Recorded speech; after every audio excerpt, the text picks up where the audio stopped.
Howdy, I am Shawn Martinez, and I will be reading today The Morning of June 28th, 1948, and the Lottery by Shirley Jackson. On the morning of June 28th, 1948, I walked down to the post office in our little Vermont town to pick up the mail. I was quite casual about it, as I recall. I opened the box, took out a couple of bills and a letter or two, talked to the postmaster for a few minutes, and left, never supposing that it was the last time for months that I was to pick up the mail without an active feeling of panic. By the next week, I had to change my mailbox to the largest one in the post office, and casual conversation with the postmaster was out of the question, because he wasn't speaking to me. June 28th, 1948, was the day the New Yorker came out with a story of mine in it. It was not my first published story, nor my last, but I have been assured over and over that if it had been the only story I ever wrote or published, there would be people who would not forget my name. I had written the story 3 weeks before, on a bright June morning when summer seemed to have come at last, with blue skies and warm sun and no heavenly signs to warn me that my morning's work was anything but just another story. The idea had come to me while I was pushing my daughter up the hill in her stroller. It was, as I say, a warm morning, and the hill was steep, and beside my daughter the stroller held the day's groceries. And perhaps the effort of that last 50 yards up the hill put an edge to my story.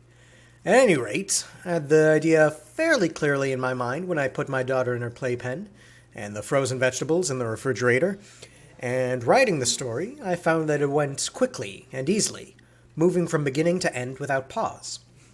As a matter of fact, when I read it over later, I decided that except for one or two minor corrections, it needed no changes. And the story I finally typed up and sent off to my agent the next day was almost word for word the original draft. This, as any writer of stories can tell you, is not a usual thing. All I know is that when I came to read the story over, I felt strongly that I didn't want to fuss with it. I didn't think it was perfect, but I didn't want to fuss with it. It was, I thought, a serious, straightforward story, and I was pleased and a little surprised at the ease with which it had been written. I was reasonably proud of it, and hoped that my agent would sell it to some magazine and I would have the gratification of seeing it in print. My agent did not care for the story, but, as she said in her note at the time, her job was to sell it, not to like it. She sent it at once to the New Yorker, and about a week after the story had been written, I received a telephone call from the fiction editor of the New Yorker. It was quite clear that he did not really care for the story either, but the New Yorker was going to buy it. He asked for one thing. He asked for one change. That the date mentioned in the story be changed to coincide with the date of the issue of the magazine in which the story would appear. And I said, of course. He then asked, hesitantly, if I had any particular interpretation of my own for the story. Mr. Harold Ross, then the editor of the New Yorker, was not altogether sure that he understood the story, and wondered if I cared to enlarge upon its meaning. I said, no. Mr. Ross, he said, thought that the story might be puzzling to some people, and in case anyone telephoned the magazine, as sometimes happened, or wrote in asking about the story, was there anything in particular I wanted them to say? No, I said, nothing in particular. It was just a story I wrote. I had no more preparation than that. I went on picking up the mail every morning, pushing my daughter up and down the hill in her stroller, anticipating pleasurably the check from the New Yorker, and shopping for groceries. The weather stayed nice, and it looked as though it was going to be a good summer. Then, on June the 28th, the New Yorker came out with my story. Things began mildly enough with a note from a friend at the New Yorker. Your story has kicked up quite a fuss around the office, he wrote. I was flattered. It's nice to think that your friends notice what you write. Later that day, there was a call from one of the magazine's editors. They had a couple of people phone in about my story, he said. And was there anything I particularly wanted him to say, if there were any more calls? No, I said, nothing particular. Anything he chose to say was perfectly all right with me. It was just a story. I was further puzzled by a cryptic note from another friend. "Heard a man talking about a story of yours on the bus this morning," she wrote.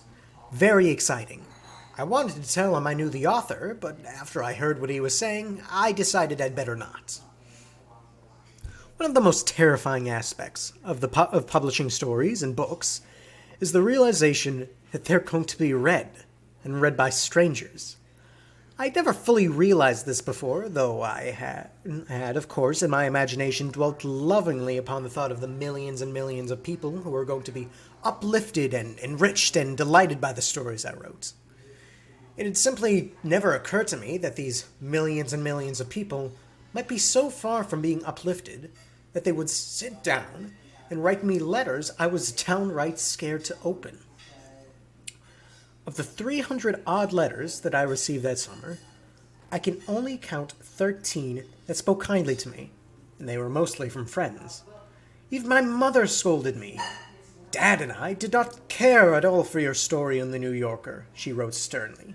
"It does seem, dear, that this gloomy kind of story is what all you young people think about these days. Why don't you write something to cheer people up?" By mid-July, I'd begun to perceive that I was very lucky indeed to be safely in Vermont, where no one in our small town had ever heard of the New Yorker, much less read my story. Millions of people, and my mother, had taken a pronounced dislike to me. The magazine kept no track of telephone calls, but all letters addressed to me, care of the magazine, were forwarded directly to me for answering, and all letters addressed to the magazine, some of them addressed to Harold Ross personally, these were the most vehement, were answered at the magazine, and then the letters were sent me in great batches, along with carbons of the answers written in the magazine. I have all the letters still, and if they could be considered to give any accurate cross-section of the reading public, or the reading public of the New Yorker, or even the reading public of one issue of the New Yorker, I would stop writing. Judging from these letters, people who read stories are gullible, rude, frequently illiterate, and horribly afraid of being laughed at.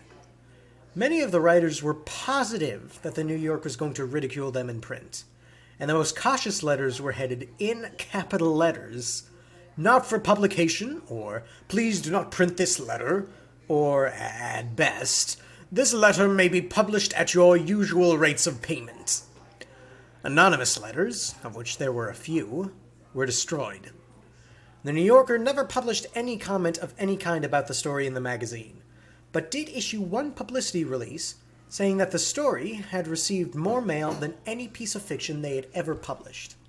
This was after the newspapers had gotten into the act, in midsummer, with a front-page story in the San Francisco Chronicle begging to know what the story meant, and a series of columns in the New York and Chicago papers pointing out that the New Yorker subscriptions were being canceled right and left. Curiously, there are three main themes which dominate the letters that first summer.